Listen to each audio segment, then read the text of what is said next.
Hey guys, Kim Marsh here from the Marsh Couple, and I know it's been a while since we vlogged.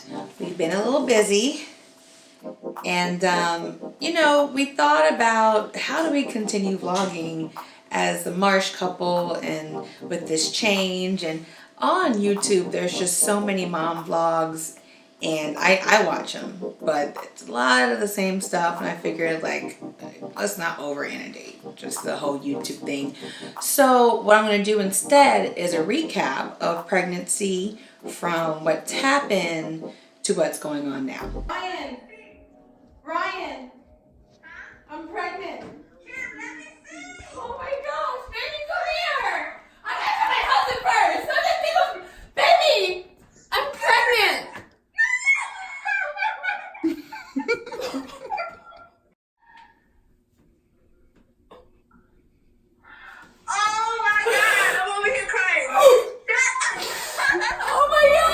So what's going on now?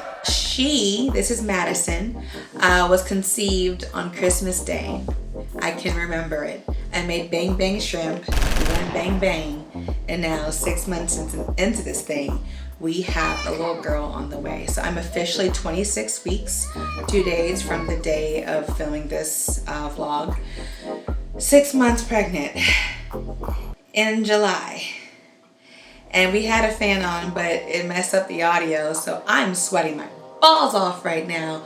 We found out we were pregnant. We were actually trying for a little bit. For a couple of months we tried. There was not much success with intentionally trying. Used all the mommy apps, try and track my ovulation. Was like, yo, get in this. It's time. It's hot. Let's get it. And about 3 months we tried without much success in trying to get pregnant. So finally got to a point where we were like, screw it. We're not gonna get pregnant anymore. Just let it go. To the point where I was actually planning a trip. We found out in February, which I was already 8 weeks pregnant, so that sucks for that new Georgia law. I was planning a trip for my birthday in February, ready to click submit for our trip to Peru. And Ryan, my husband, actually says to me, you know what? You're actually about 3 days late for your period. And I'm looking at him like, how do you know I'm 3 months late, 3 days late for my period? How do you know I'm 3 days late for my period? How do you know? Clocking. So he was like, take a pregnancy test. You know, I'm like, all right, I'll take a pregnancy test. So I sent him to the store to go get a pregnancy test. I already had one pregnancy test, but I don't want to waste it on his little whim of you're pregnant. So he goes to the dollar store, gets his little cheapy pink pregnancy test from the dollar store. I'm FaceTiming one of my homegirls that's laughing, making plans for Peru. Go in the bathroom, still got her on FaceTime while I'm peeing on the stick. And yeah, I found out I was pregnant. He was right. He clocked me and knew. That's how I know it's his fault. So I double checked it though, because the pregnancy test that I had on storage was a clear blue, the one that tells you pregnant, not the line, the 2-line, 3-line cross. No, it said pregnant. So the 2 sticks said pregnant. So I believed it. Took it for word. And then on February 14th, Valentine's Day, we went and got our first, it was an 8-week ultrasound. And there was a heartbeat. I just scanned through here, and then I told you would see another little circle next, and then things developing. So there's that other circle, which is a gestation, a yolk sac. Yes, so we're in there. Yeah, and then next to it is the little, something like a little line area. That's the little one. And you can kind of see a little flicker on the screen. It's very faint, but that's the heartbeat. If you see like a little yes, heartbeat. Yes, healthy baby inside the right place. Yeah. Yay.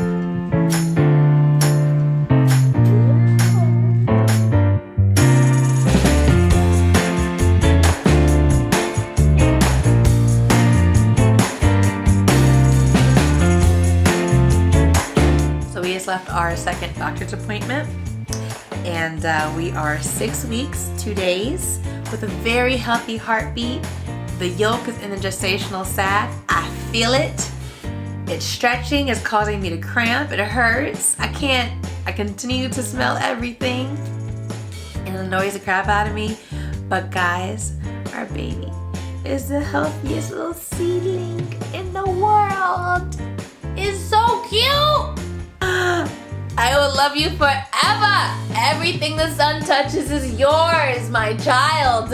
And clearly the child's gonna have a big head because I'm not sure if you've seen the daddy. His head big. I'm so hungry and everything is bothering me right now. I'm just on this cloud right now of utter and complete happiness that we have this healthy child growing inside of us. And now we're gonna be parents before the holidays. So turn up for mommy and daddy. That's my baby now.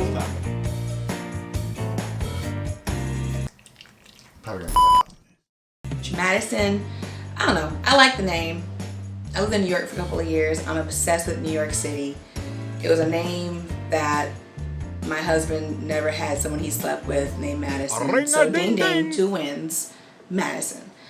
May, M-A-Y, is my grandmother who is just my heart, my everything, and she's in heaven watching out and getting me through this. That's her middle name. So Madison May Marsh.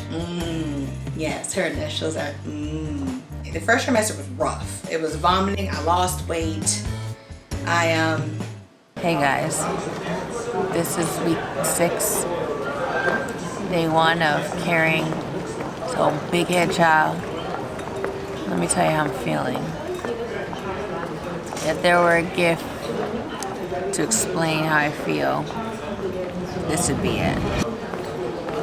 You can insert that here. So I feel everything. I smell everything. I taste nothing. And this little wants me to throw up good food. I threw up a blue cheeseburger. I love blue cheeseburgers. I can't even properly down this paste that my husband got me. I'm just trying to feed the kid. They won't even let me do it. I'm gonna vomit, feel everything, and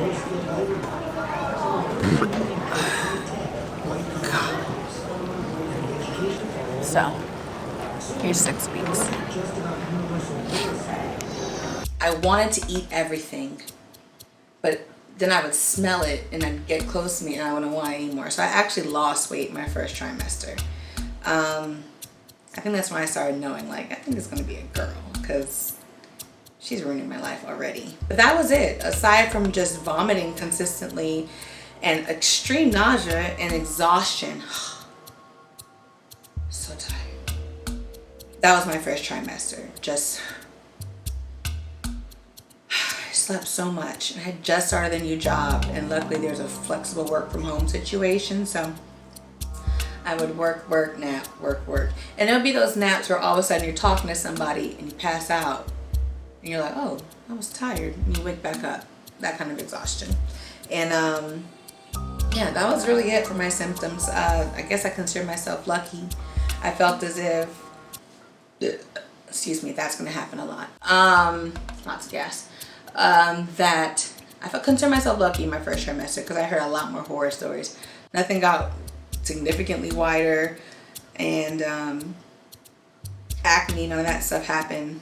Still 26 weeks in, none of that stuff has actually happened. Again, every pregnancy is different for everybody, so yeah, the best thing I can tell you to do is just get through it however you can because every situation's different. But we made it through. Now going into second trimester, that's when I started to poke. We got our ultrasounds. We had 2 ultrasounds. Those things are expensive. Ultrasounds are expensive. We hadn't reached our deductible yet. What? This girl owes me stacks. This is outrageous. Luckily, we reached our deductible because going in for those visits, $30 co-pays, ultrasounds, they took blood. They took all my blood. Like, how do you want me to give her blood if you take all my blood? But I digress. But it was quite a doozy going into second trimester with the ultrasounds. And symptoms started to increase by that time. Well, actually, the best part of pregnancy started happening in my second trimester. And I call that boobs and butt. These things, I never had tits before. If you look at previous vlogs, I've been a little thing. Just like, oh, you know, cute little boob. But now, get a little action back there, and my butt got a little cup. So I hope those things hold on. I get to keep that as a motherhood gift. Trying to support those things, I use vitamin E oil. I heard bio oil, by the way, is BS. I go straight for vitamin E oil. I rub it after I do lotion. I do vitamin E oil and let that thing soak in for my boobs and my stomach. So far, so good. Pretty decent bump, except for that long line there. I can't do anything about that. Yep, bump flash. I would get this bulge in my stomach. We thought this was her head. We're like, oh, look at her. She's really pushing out. And it would push out when I was hungry, like painfully. It would push out when I would try to, you know? Yeah, it would push out then too. So I thought it was, again, her like, hey, get out my space. And ignored it. Just thinking it was a part of her protruding butt, protruding head. But it was still a little early for all that to be happening. But again, first time pregnant, I didn't know any better. At 20 weeks, I got an ultrasound and they told me I did have fibroids. But I hadn't had them prior to pregnancy. And on the ultrasound, when we showed them, they're about this big, very small. Even the doctor and the ultrasound and the technician said, the size that they are, it shouldn't be anything for you to worry about. This was at week 20. At week 24, going on 25, the Saturday before week 25, we went to the Common concert. Common was performing at Chastain Amphitheater here in Atlanta, Georgia. That was gonna be a fun date night. And we were walking in, I was a little more tired than usual, and I started experiencing some discomfort at about 8 p.m.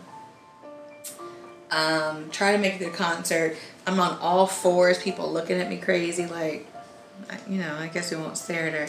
Trying to find ways to get what I'm thinking to be her to adjust, because the protruding was happening. So she's trying to get the baby to move positions. We out here at the amphitheater.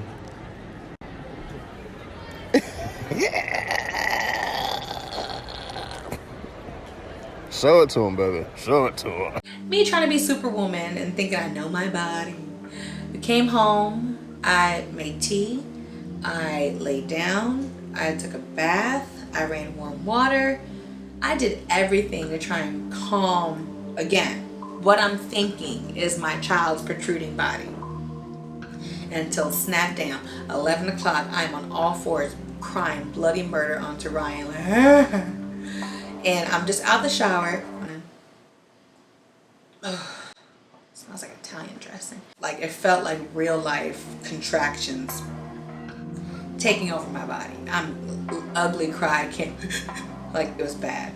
So Ryan puts his pants on me, no bra, no panties, stinky t-shirt, and we're going to Northside. That's where I'm delivering. And if you live in Atlanta, it's called a baby factory, and it's called that for a reason.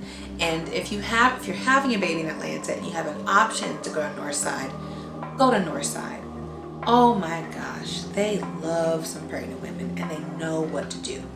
Nonetheless, we're driving there, having to drive super slow because even the tender touch and the movement of the car was causing me pain. It was that extreme. I'm freaked out at this point, not knowing what's going on. Get to the hospital. For some reason, I didn't call my doctor. I was just too freaked out. And we went into ER. ER brought us labor and delivery. And the sweetest little nurse took her dear sweet time to admit me. And asked us questions like, are you going to put your clothes in the plastic bag? If you don't give me some pain medicine for what the hell I'm going through. Literal contractions, like like having to breathe through it, grabbing on, like, oh my gosh, I don't know how I didn't pee or shit myself. It was that kind of agonizing pain, but I got through it like a G. So finally, like all of a sudden, they realize how far along I am, and it's 6 nurses in. 2 trying to find my veins, 2 trying to get in contact with my doctor. All 6 ask me the same questions over and over again, but it's okay. Be safe. Don't be sorry in this situation. First time mom, don't freak me out and do the wrong thing. They got my doctor's colleague who's on call, and she's on her way, and Dr. Zimmerman, I am sorry for waking you out of your bed on a Saturday night. I'm sorry, sis. Thank you. And she showed up and she showed out, and they got me the good stuff, the painkillers. And when I tell you those things kicked in, and things take in, I tell you. So from 8 until 12 till 1, I was having contractions. I took out the little 2-hour nap, and they started shooting me up with things. I had to get 2 steroid shots in my butt, one on each side. I can still feel that thing.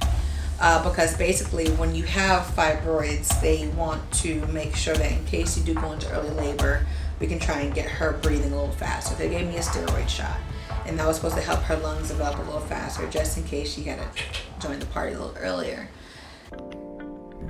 They gave the baby a steroid to help her grow a little faster, so if we do have to deliver earlier, at least her lungs are developed. I should've. It sucks.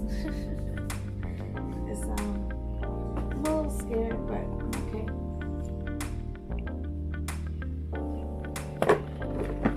Better than jail. Some of my junk. So the fibroid is degenerating, so every Catch my digs. causing me to have contractions. Here's the heartbeat. Chemistry.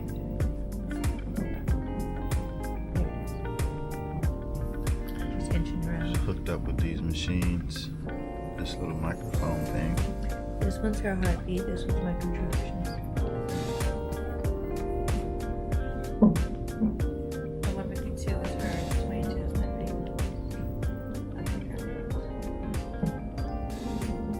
No heartbeat right now. There she is. He's swishing around.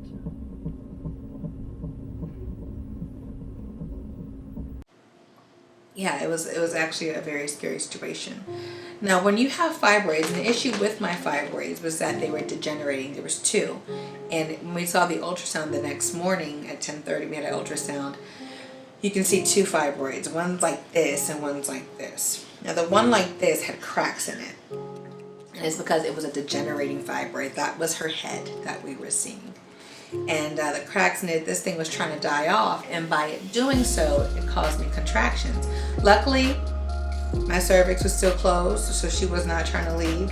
And this girl was in there straight chilling in the ultrasound, like trying to suck her toes. Unbeknownst to her, I'm in unbearable pain, and she in there trying to figure out which toe tastes better. So now we're in there, and what they're trying to do when you have the degenerating fibroids and you're this far along in pregnancy, you can't do anything to fibroids while you're pregnant. You gotta just maintain them, because you can't remove them, you can't try and shrink them, because you're pregnant. You got to be just left the hell alone. So they put me on Indocin. These are these pills, and it's a 72-hour process. They put you on with Indocin with fibroids, if you can take it, if you're not allergic. My cousin went through something similar. She was allergic to Indocin. Bless her heart, she had to go through this thing, just bare balls. And it limits the pain. It's like a really aggressive Motrin. It helps limit the pain, and hopefully over 72 hours, they monitored you to make sure it kind of got things under control. Here are things they say to you, because they have to tell you everything. You know, the disclaimer with these drugs and just any process in the hospital, so you don't assume later. Once you start going through this process, the fear of early delivery is an issue, that the Indocin won't work, and that you'll have to just deal with this pain. And then there's the issue of what happens after or at time of delivery. Once you do get to time of delivery, will I be able to still have a vaginal birth, which is my ideal birth plan? They tell you that you might have to do a C-section. Not what I want to hear. You can't keep doing Indocin, because that can also create early delivery. So now it's just, I don't know, extra strength. You can do 1,000 every 4 or so hours. I know it's bad, but it's necessary. It's allowed. I'm trying not to do drugs in my pregnancy. But Tylenol, if it's necessary, you gotta do it. It also brings on constant headaches. So I was in there 72 hours, Indocin. It finally started working.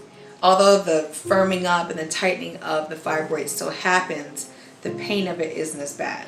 Another thing you have to do with these fibroids, and just in general when you're pregnant, second trimester, especially in the summertime, is chug water. They gave me this. This is 30 ounces. It holds 30 ounces of water. I have to drink 4 of these a day. Do you know how much I pee? Do you know? I'm just a running faucet.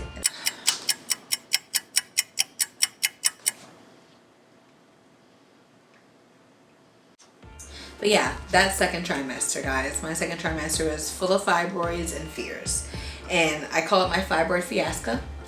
And thank you to Indocin. Thank you, Northside Hospital and your amazing nursing team. Thank you to the great nurses and doctors that were there for me. My doctor, Dr. Renita White, she's amazing. She showed up. She'd been out of town for a little bit, and then she had her own surgery. So thank you for being there. It got me through. And I had some, and even though once I got home, I've been on bed rest and just chilling.